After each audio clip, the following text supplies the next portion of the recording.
जय माता की। हर साल चैत्र मास के शुक्ल पक्ष की प्रतिपदा तिथि से चैत्र नवरात्रि का शुभ आरंभ होता है और इसी चैत्र नवरात्रि में हमारे हिंदी नव वर्ष की शुरुआत भी इसी दिन से होती है। तो साल 2026 में चैत्र नवरात्रि कब से प्रारंभ होगी, कब समाप्त होगी, अष्टमी और नवमी तिथि कब रहेगी और नवरात्रि की सरल पूजा विधि के बारे में भी जानते हैं। इस बार प्रतिपदा तिथि 19 मार्च दिन गुरुवार को सुबह 6:54 से शुरू हो रही है। इससे पहले तक अमावस्या तिथि रहेगी। प्रतिपदा तिथि का समापन होगा 20 मार्च शुक्रवार को सुबह 4:52 से, क्योंकि गुरुवार से इस बार चैत्र नवरात्रि शुरू हो रही हैं। ऐसे में क्या महिलाएं इस दिन सिर से स्नान कर सकती हैं, यह भी आप अगले वीडियो में देखेंगे। उदय तिथि के अनुसार प्रतिपदा तिथि 19 मार्च गुरुवार से है, तो इस बार चैत्र नवरात्रि 19 मार्च दिन गुरुवार से शुरू होगी और नवरात्रि व्रत का समापन 27 मार्च शुक्रवार को नवमी तिथि के दिन। और क्योंकि इस बार गुरुवार के दिन से नवरात्रि शुरू हो रही है, तो इस बार माता की सवारी पालकी होगी। पालकी पर सवार होकर आना बहुत ज़्यादा शुभ नहीं माना जाता, लेकिन ऐसे में यदि भक्त 9 दिनों में विधि विधान से माता की पूजा अर्चना करते हैं और नियमों का पालन करते हुए कथाओं का श्रवण या व्रत रखते हैं, तो उनके जीवन में शुभता आती है।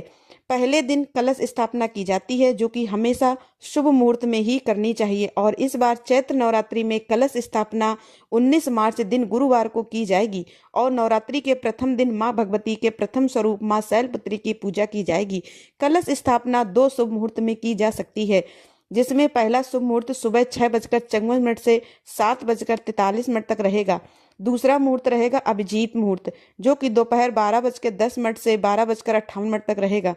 कलशित स्थापना यदि आप सुबह के समय कर रहे हैं तो ध्यान रखिए सुबह 6:33 से 53 तक अमावस्या तिथि रहेगी, तो इसलिए अमावस्या तिथि में कलश की स्थापना करने से बचें और जो भी शुभ मुहूर्त बताए गए हैं उसी में कलश की स्थापना कर सकते हैं।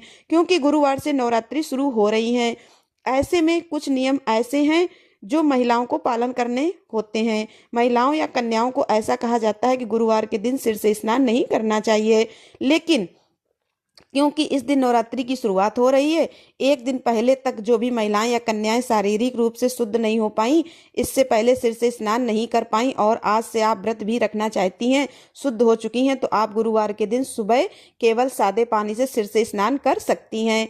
अगर संभव हो तो किसी पवित्र नदी के जल में डुबकी जरूर लगाएं, क्योंकि इस दिन अमावस्या का स्नान भी होगा। इस बार अष्टमी और नवमी तिथि को लेकर भी बहुत ज्यादा असमंजस की स्थिति बनी हुई है। दोनों ही तिथियों 2 दिन पड़ रही हैं। ऐसे में इस समय जो जानकारी मिल रही है उसके अनुसार अष्टमी और नवमी की पूजा एक ही दिन की जा सकती है, यानी कि 26 मार्च दिन गुरुवार को, क्योंकि अष्टमी तिथि सुबह 11:49 तक रहेगी। इसके बाद में नवमी तिथि प्रारंभ होगी और अगर पंचांग के अनुसार बात करें तो नवमी तिथि 27 मार्च शुक्रवार को सुबह 10:07 तक रहेगी।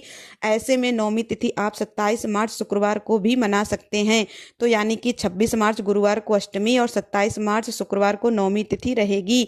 कभी कभी लोग क्षेत्र के अनुसार अष्टमी और नवमी तिथि अलग अलग दिन में मना लेते हैं। ऐसे में आने वाले समय में जब भी अष्टमी और नवमी मनाई जाएगी उसकी सही जानकारी दी जाएगी कि हिंदी पंचांग के अनुसार दी गई है। नवरात्रि के पहले दिन कलश की स्थापना करके व्रत का शुभारंभ किया जाता है और मान्यताओं के अनुसार अष्टमी को कन्या पूजन कर, तो कुछ जगह पर नवमी के दिन कन्या पूजन करके फिर नवरात्रि व्रत पूर्ण हो जाते हैं। नवरात्रि व्रत का समापन हो जाता है और अगले दिन कलश विसर्जन और दुर्गा विसर्जन करके भक्त अन्न ग्रहण करके अपना उपवास खोलते हैं। यह थी आज की वीडियो। जानकारी अच्छी लगी हो तो वीडियो को लाइक और चैनल को सब्सक्राइब अवश्य करें। माता रानी की कृपा आप पर सदा बनी रहेगी। जय माता दी दोस्तों।